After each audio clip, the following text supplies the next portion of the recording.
주님이 말씀하신 대로 부활하셨습니다. 20장 1절에 보면 안식 후 첫날 일찍이 아직 어두울 때에 막달라 마리아가 무덤에 와서 돌이 무덤에 옮겨진 것을 보았다. 여러분, 가장 먼저 달려간 사람이 제자들이 아니라 막달라 마리아. 과거가 복잡한 여인이었습니다. 왜 어느 분이 그런 이야기를, 왜 막달라 마리아에게 처음 부활한 몸을 보여주었을까? 여러분, 이유가 뭘까? 한번 생각해 보셨어요? 기라성 같은 제자들이 많은데 왜 여인들 또 여자들에게 보여줬을까? 어떤 분이 그런 이야기를 해요.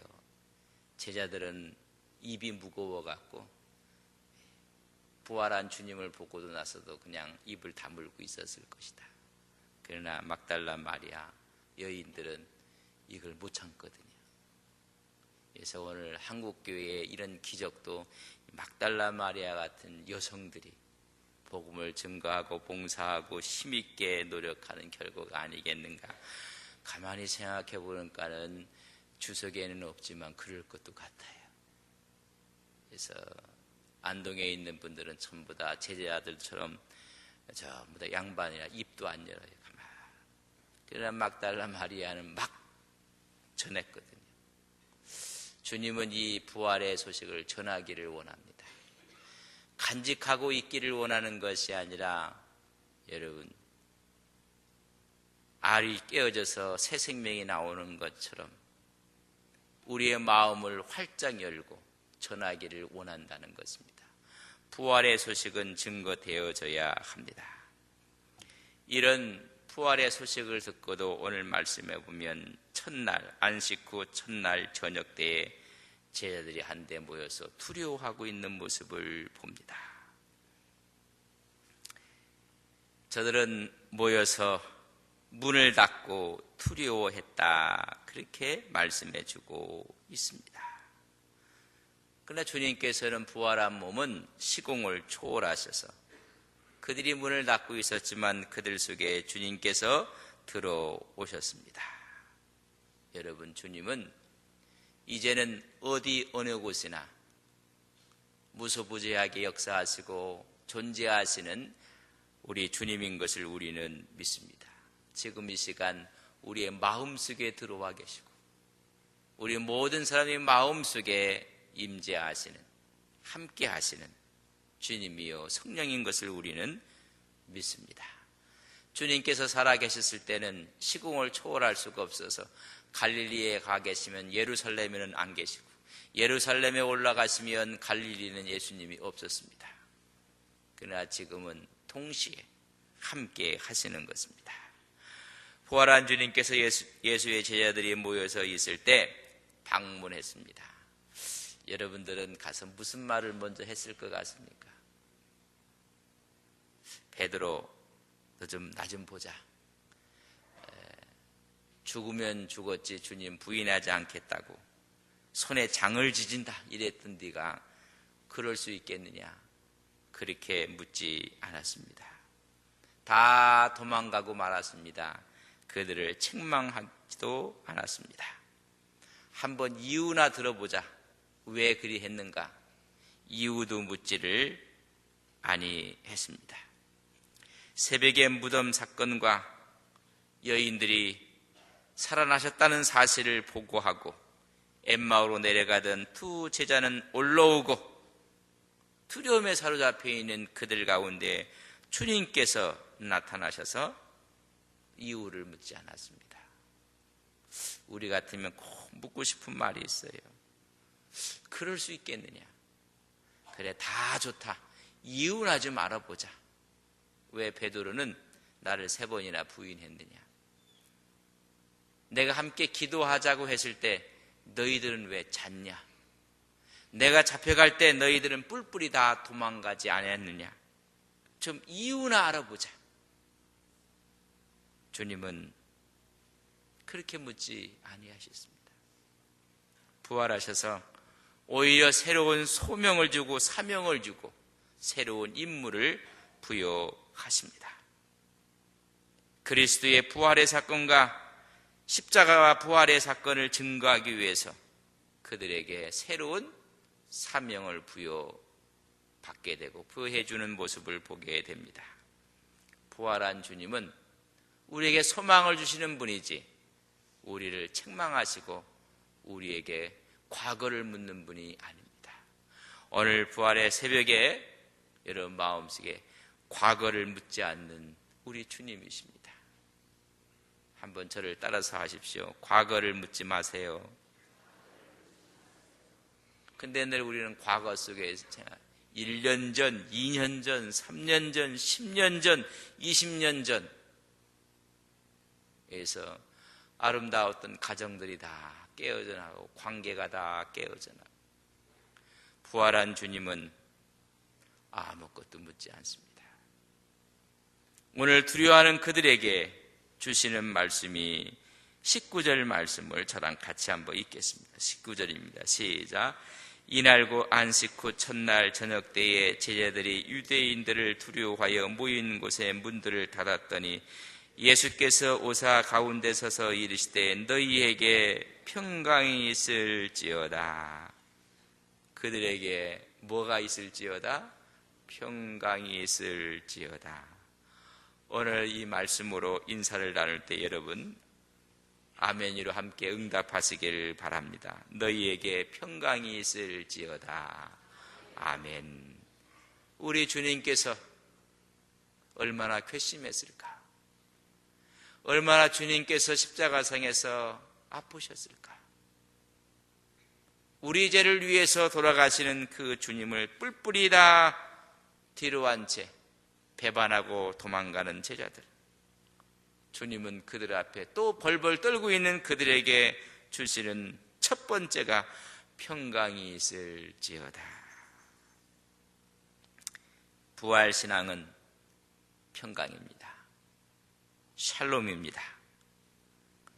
이 의미는 전쟁의 반대 개념으로만 쓰여지는 것이 아닙니다. 화합하고 조화하고 조화이루고 하나가 되는 것을 말합니다. 평강은 하나님이 주시는 선물입니다. 이 평화를 우리는 서로가 나눠야 됩니다. 우리 주님께서 그들에게 살아있을 때 전도를 내보냈을 때 너희는 먼저 그 집에 가서 뭘 빌라? 평안을 빌라. 평안의 복음을 빌라고 이야기했던 그 평안이 주님의 부활 사건으로 능력이 돼서 평강이 있을지어다. 세상의 근심, 두려움에 쌓여있는 제자들에게 가장 필요한 것은 평강입니다. 샬롬입니다. 최고의 위로입니다.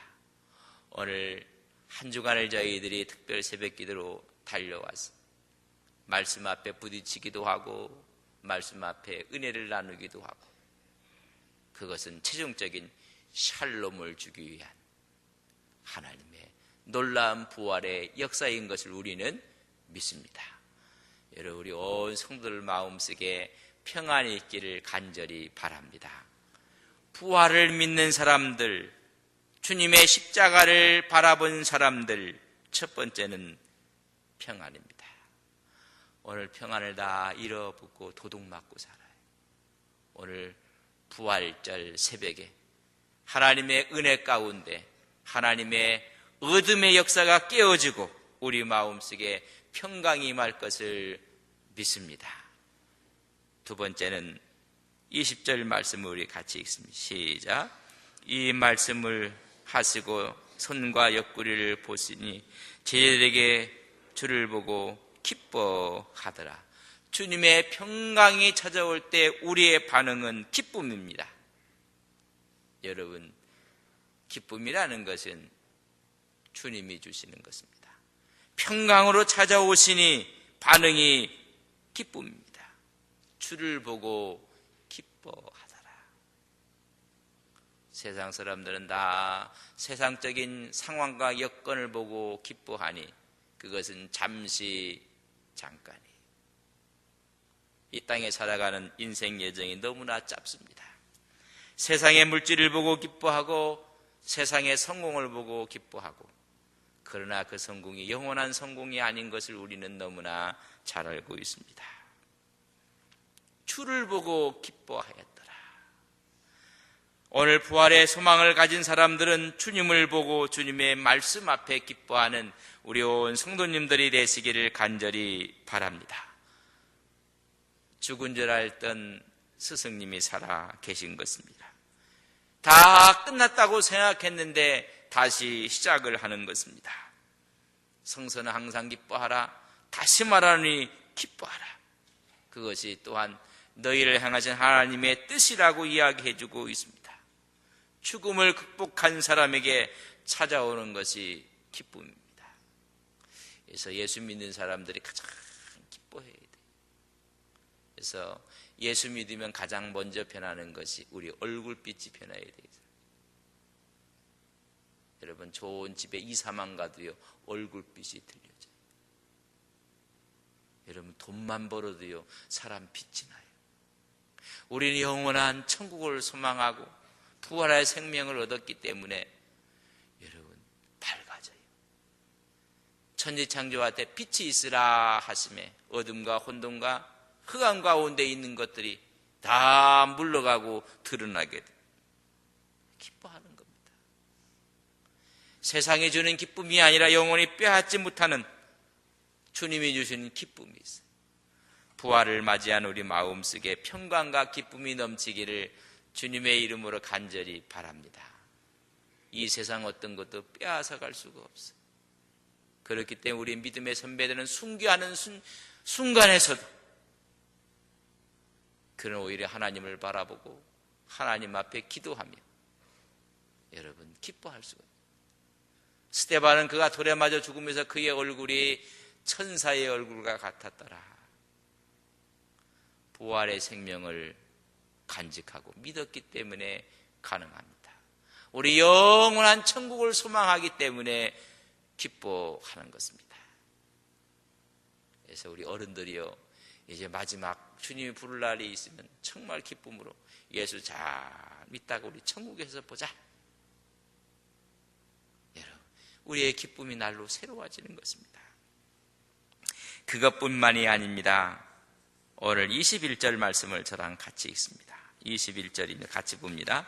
예수께서 또 이르시되 너희에게 평강이 있을지어다. 아버지께서 나를 보내신 것 같이 나도 너희를 여러분 새로운 소명을 중에서 파송하고 있습니다. 우리 예수님은요 쟤들 3년 동안 훈련시키면서 전부 다 낙제했어요. 전부 다 낙제조입니다. 전부 다 낙제했어요. 그러면 다시 안 써요. 사람은요 다시 등용 안 합니다.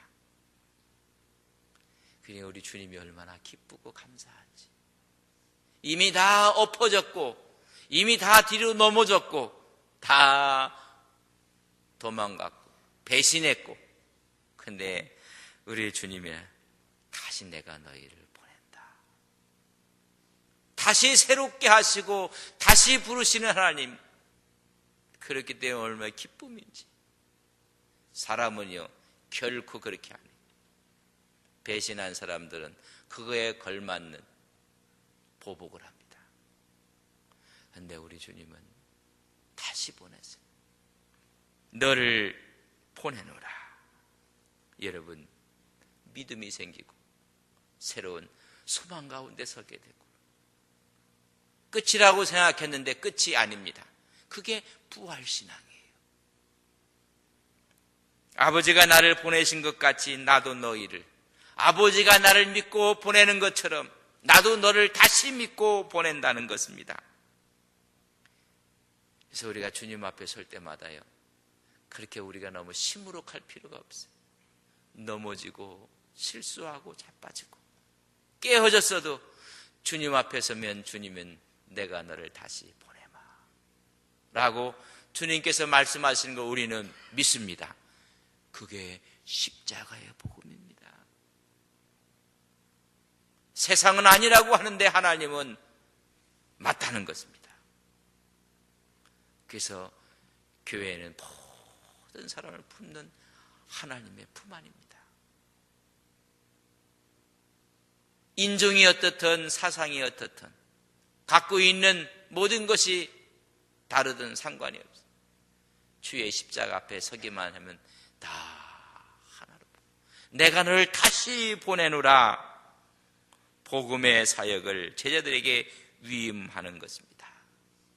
너는 십자가와 부활을 전하라는 것입니다. 내가 다시 너희를 보내노라. 그런즉 누구든지 그리스도 안에 있으면 새로운 피조물이라. 이전 것이 지나갔으니 보라 새 것이 되었도다. 새 것이. 여러분, 부활과 주님의 십자가 사건을 믿는 사람들은 여러분 새롭게 보는 것.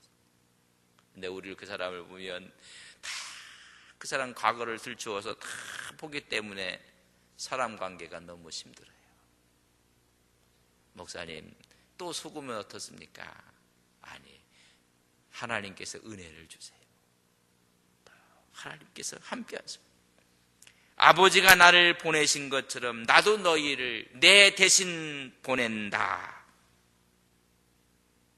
모든 것을 위임해서 주신다는 것입니다.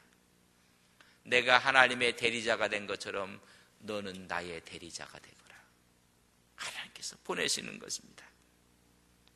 복음을 전파하도록 파송하시는 것입니다. 영광스러운 것입니다.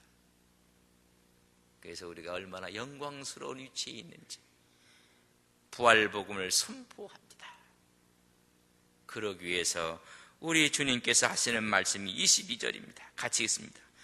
이 말씀을 하시고 그들을 향하여 숨을 내쉬며 이르시되 성령을 받으라. 할렐루야. 뭘 받으라고요? 성령을 받으라. 가능하다는 것입니다. 이제까지 성령을 받지 못해서 그렇다. 하나님의 성령을 받으라고 이야기를 합니다. 네 사명을 도와줄 동반자가 있다. 도와줄 힘이 있다. 성령이다.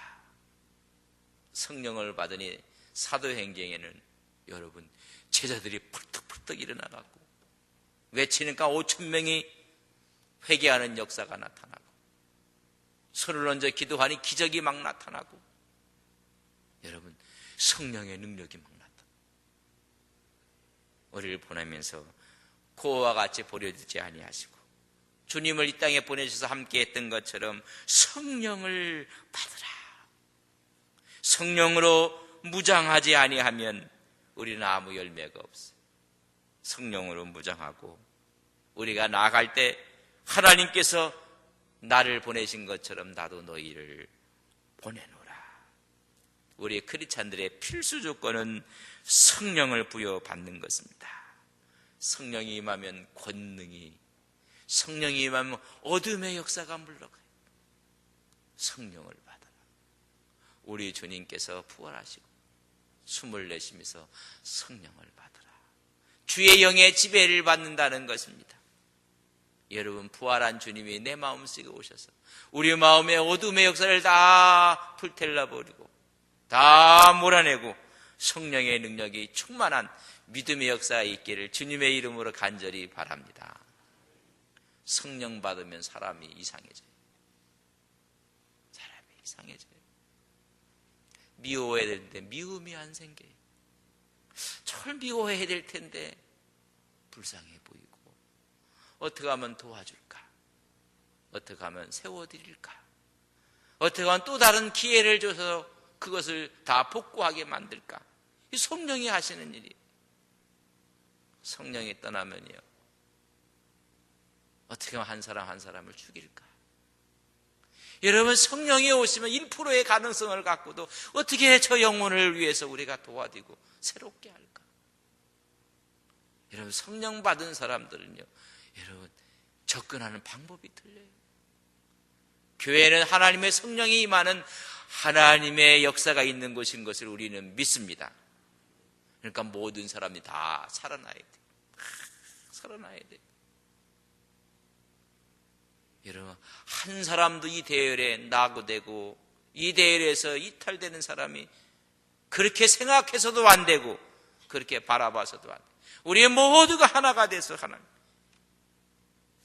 오늘 한국교회가 저희들이 2시 반에 탈춤 공연장에서 저희들 시연합회에서 모든 교단을 다 초월해서 기독교인들이 모여서 부활절 연합 예배를 드리게 될 것입니다. 다 드려서 여러분 껍질을 깨어서 나오는 새 생명처럼 우리의 무거운 것을 다 깨고 새롭게 나오는 그런 부활절 연합 예배가 됐으면 좋겠어요.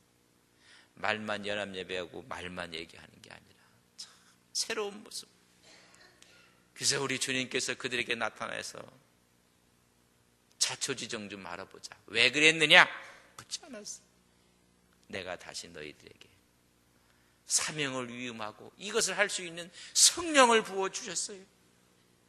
맡은 사명에 충실하게 할 수 있도록 성령을 부어주셔서 어떤 권세까지 우리에게 허락해 주셨는가? 23절입니다. 같이 읽습니다. 시작. 너희가 누구의 죄든지 사하면 사해질 것이고 누구의 죄든지 그대로 두면 그대로 있으리라 하시네. 죄 사함의 능력을 부여해 주셨어요. 여러분, 이거 엄청난 하나님의 놀라운 권한을 우리가 위임받은 것입니다. 이 말은 회개의 복음을 전할 사명과 의무를 부여받았다는 것입니다. 이런 엄청난 것을 위해 하나님을 위해서 우리가 이 회개의 복음을 전해야 됩니다. 속죄의 사명을 우리에게 주셨다고 오늘 말씀해 주고 있습니다. 이런 죄 사함의 능력은 성령의 능력이지 내 능력이 되는 것이 아닙니다. 성령이 오면 죄를 사하고 성령이 떠나면 사람을 죽입니다. 성령이 임하면 너희들이 죄 사함의 능력이 있느니라. 하나님의 은혜가 막 쏟아지는 것입니다. 성령의 능력, 복음의 능력, 십자가의 능력이 강력한 파워를 가질 것이다. 강력한 힘을 가질 것이다. 이게 부활의 능력입니다. 하나님의 은혜 가운데서 속죄함을 받고 하나님의 자녀가 되고 하나님의 능력 가운데 살아가고 우리가 새로워지고 기뻐하고 평강이 있고 이런 부활의 은혜의 축복이 여러분 10년 가운데 충만하시기를 주님의 이름으로 간절히 원합니다. 제가 원하는 게 아니에요. 우리 주님이 그렇게 원해요. 제가 원하는 것보다 우리 주님은 더 원하세요. 제가 사랑하는 길을 원하는 것처럼 보다도 주님은 더 사랑하기를 바라시고 있어요.